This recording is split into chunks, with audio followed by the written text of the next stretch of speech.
America के हमले पर नेतन्याहू का बयान सामने आया है। शक्ति के माध्यम से शांति, पहले शक्ति आती है फिर शांति आती है। ट्रंप का फैसला बेहद ही साहसिक है, ये कहा नेतन्याहू ने। ये बड़ी खबर सामने आ रही है, हमले से इतिहास बदलेगा, नेतन्याहू ने कहा है। ये बड़ी खबर इस बीच जो सामने आ रही है। बेंजामिन नेतन्याहू का एक बड़ा बयान सामने आया अमेरिका के हमले के बाद, और उन्होंने कहा कि हमले से इतिहास बदलेगा और ट्रंप का फैसला बेहद ही साहसिक है। नेतन्याहू ने कहा यह बड़ी खबर है, शक्ति के माध्यम से शांति की बात नेतन्याहू ने कही है। आरजू मेरी सहयोगी लगातार बनी हुई है।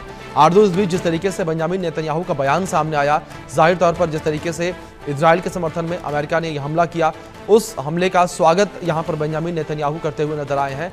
लेकिन इस बीच आरजू, क्या लगता है कि क्या ये लड़ाई अब और भी ज्यादा विध्वंसक होती हुई नजर आएगी?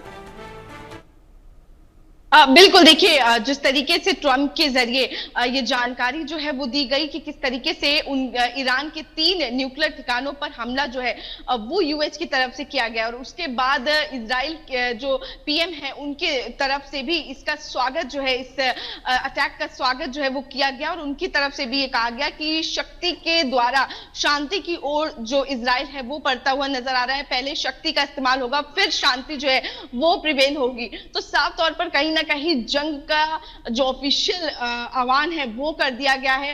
पहले ही ईरान की तरफ से भी स्टेटमेंट जो है वो आ चुका था कि अब हम जंग की ओर बढ़ चुके हैं। और अगर हम देखें तो इसमें जिस तरीके से तमाम देशों की एंट्री हुई है, चारों तरफ से घिरा हुआ ईरान भी नजर आ रहा है, और दोनों ही देशों की तरफ से लगातार हमले जो है वो किए जा रहे हैं। और जिस तरीके से अगर हम ये भी देखें तो कहीं ना कहीं यूएस का इसमें जो जिस तरीके से लगातार स्टेटमेंट जो है, ट्वीट जो है वो ट्रंप के जरिए किए जा रहे थे, धमकी जो है वो दी जा रही थी, लेकिन अब ये धमकी जो है कहीं ना कहीं वो एक्शंस में होती हुई नजर आ रही है।